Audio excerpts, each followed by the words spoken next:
All right, John. Let's go riding. All right, sounds good.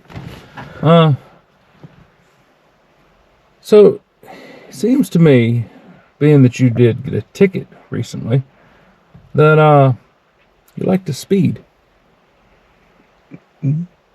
No. I just, driving. Driving, anything. You think you may have capitalized on the opportunity of you maybe going down a hill. Yeah. He might caught me doing maybe 40 and a 35 down a hill.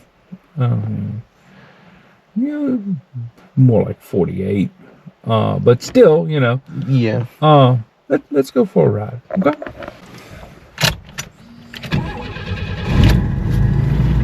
Let's listen to a song while we're going down the road, okay?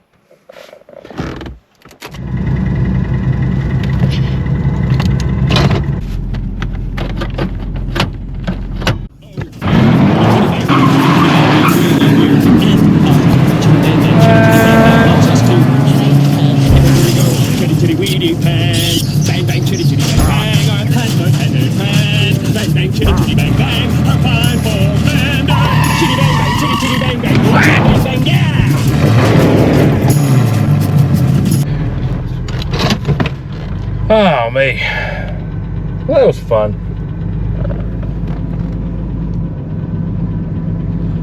You know what? I'm hungry. Let's go get something to eat.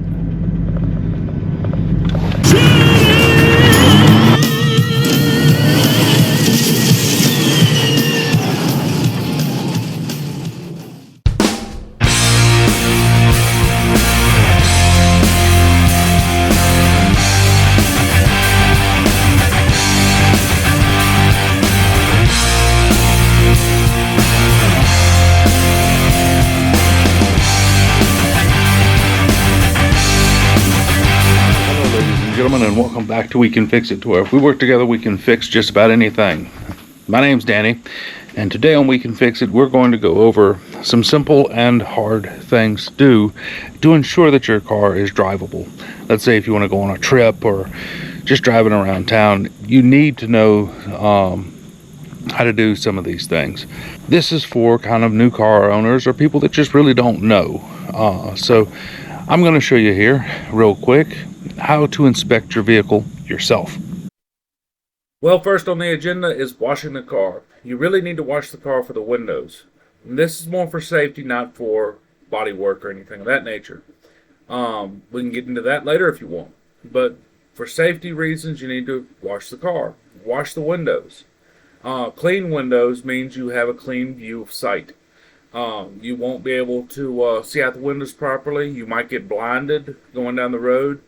If you end up getting junk all over the windows, you really would benefit from having clean windows in your car.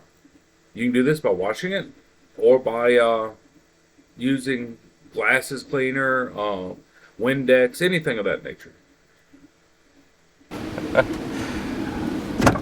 Alright, so the first thing we're going to do is pop the hood.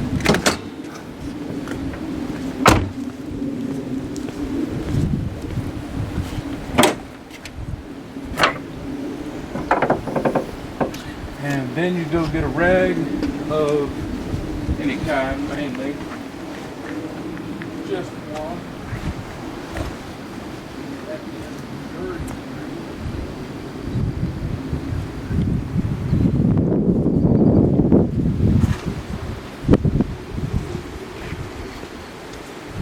Because you don't want to get yourself all dirty, you gotta check the Earl.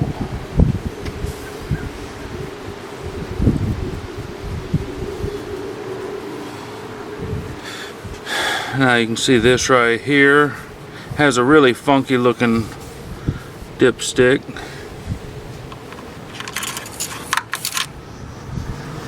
But you can kind of see exactly where it's at on there. So it's about a pint low. It's not that bad. We're not going to worry about that. Alrighty, so we're going to use this picture for reference. The top dot is going to be full. The bottom dot is a quart low. Now on other cars it may say something different. It may say add and full. On mine, it just has lines, and that's it. So No two cars are going to be the same, although you will find some that are similar. But the gist of it is make sure that the dipstick has oil on it. If it does not, you're going to have to add a little. Make sure you seat the dipstick when you put it back in, so that way you know it went all the way back down into the motor. You can overfill oil. Now, a half a quart is not going to hurt anything. So if you take that dipstick and the halfway point, if you put that halfway point above the mark, that won't hurt nothing in most vehicles. But if you put, let's say, 2, 3, 4 quarts over, you could actually push oil past the rings of the pistons. And you may not know what that means. That's okay. You'll cause the car to smoke. You can cause the car to lock up because there's too much oil in the system. And so you have to be vigilant on checking your oil. Next, we're going to check this. The car's been running, so it's a little warm. So we can't take this off, or else it'll could blow out and hit you in the face and scald you. It could hurt you real bad. So we'll shake it. We can see it, water moving right there, just below the full line. I don't know if you can see that on camera. So that's good. We pop this off. We look down in our power steering, and if bring you around over here, you can see the level right there. See it?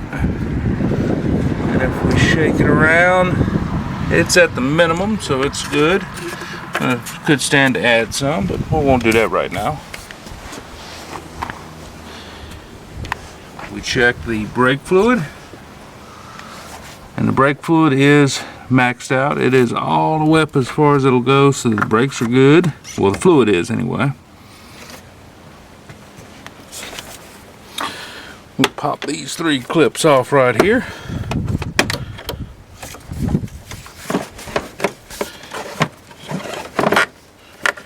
And we check our air filter. Well, I would let me say everything I needed to say right there, but the problem is the wind picked up and you can't hear a word I'm saying. But essentially, the air filter right here is right dirty, and I'm going to change it. So you really need to keep an eye on it, because squirrels and other animals will get up in there and make a nest in the filter, believe it or not. And it'll screw the system up. So you need to keep a checkup on it, especially if the car sits and you don't drive it that much, like my Camaro. You need to, about every time you take it out, you need to just check that air filter just to make sure nothing's gotten up in it and made a nest. Like this, I drive it every day. It's a little dirty. It needs to be changed. So the next thing is transmission fluid. If you'll excuse me, y'all are in the way.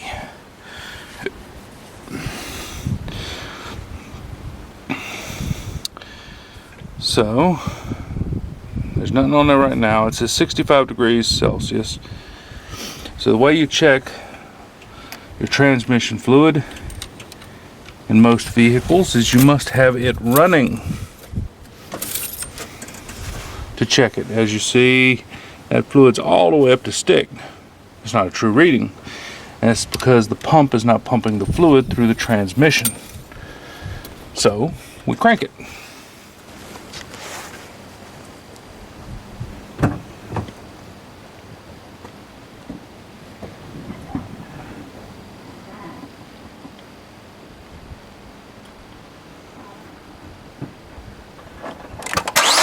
Now here's something that I didn't mention in the video.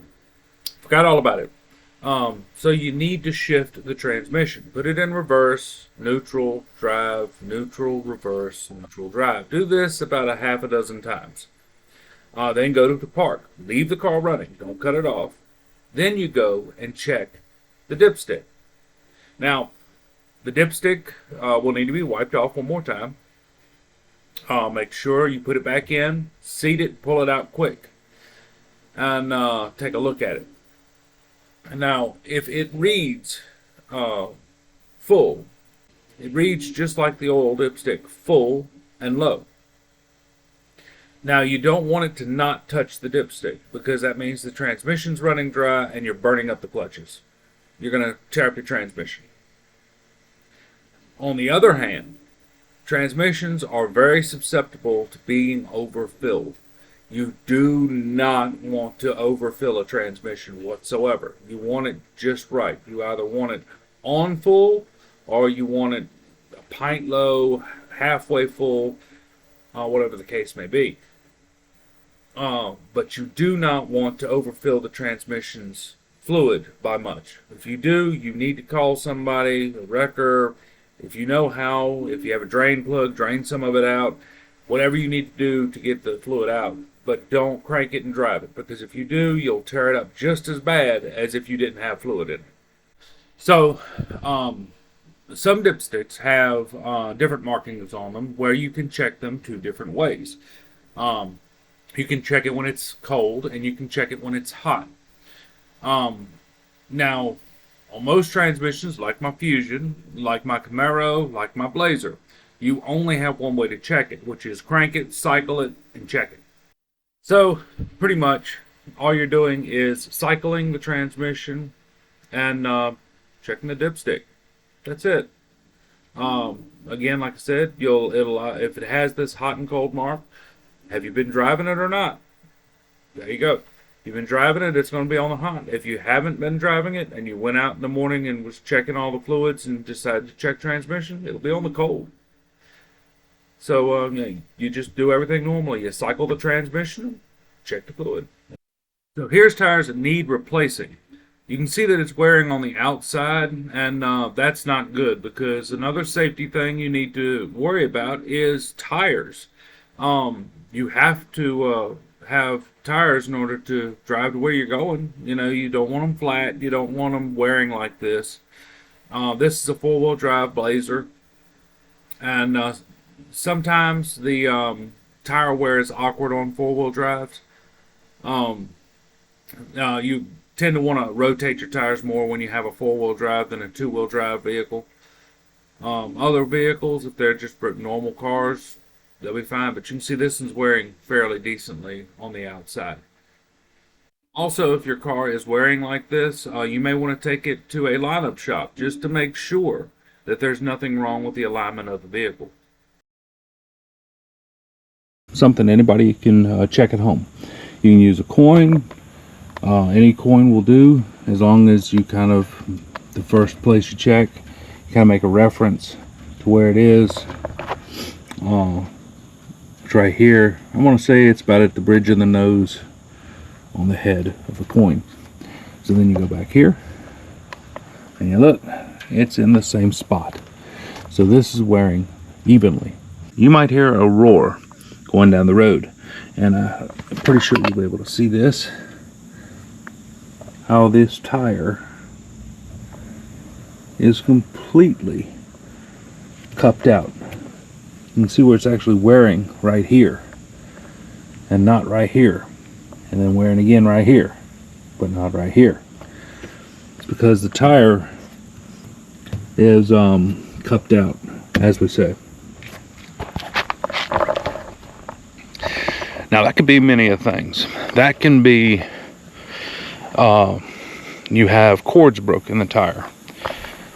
You could have a tie rod end loose, might be vibrating going down the road, and that will cause it to cup out like that. Wheel bearings, pretty much anything. If you change the tire and the problem comes back, you may want to take it again to get it lined up, see if there's anything wrong with the front end of the vehicle, because that's more than likely what could cause it. Last thing you got to check is you take your hand and you make sure that you have tread. Take your hand and rub around the tire a little bit. Your hands are going to get dirty. Don't get me wrong, your hands will get dirty, but rub your hand around the tire. If a car feels like it's bumping going down the road, that's an indication that there may be something wrong with the tire. You check it. If you feel it in the steering wheel, check the front tires. If you feel it behind you, check the back tires. Simple. But just run your hand around the tire, and you'll feel if it's bumpy, You'll feel it. If it's a knot on the tire, which a cord can break on the sidewall just as well as it can up here, it'll put a knot on the tire, and you'll feel that bump. So, pretty much, if you feel anything in the steering wheel, it may be an issue with the tire. So just, if the car's bumping around or whatever, just go around, check the tires. I check them every time I go on vacation, every time I come back, just to make sure I didn't hit nothing, no leaks, nothing of that nature. Check the air pressure in the tire. It's something everybody can do.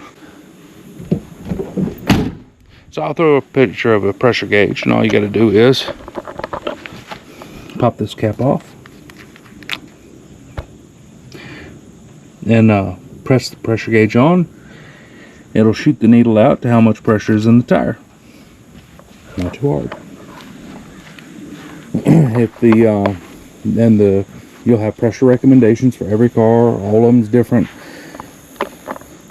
and they can range. If you're driving a big truck, might be, big diesel truck, maybe about 50-60 pounds. I don't know. Most of the time I put my vehicles around 40 to 45. And but yeah, that's pretty much it. Now I want to really say one last thing before I let you guys go, which is, if you thoroughly believe that you don't know what you're doing, you believe you're going to mess something up, please take your vehicle to somebody that does know what they're doing, any mechanic, and see if they can help you. You don't want to just accidentally put the wrong fluid in the wrong area. So you need to know. So take it to a professional. Let them tell you. Let them show you. One thing I did not go over in this video, which was checking headlights, tail lights, signal lights, all that stuff. That's two-man job, or two-woman job, or man and a woman job.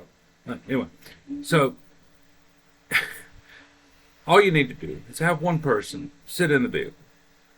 They activate everything: the headlights, high beams, low beams, signal lights, brake lights, backup lights, and you go from the front of the vehicle to the back, and check each individual thing, make sure all the lights are working. And if they're not, it's real simple.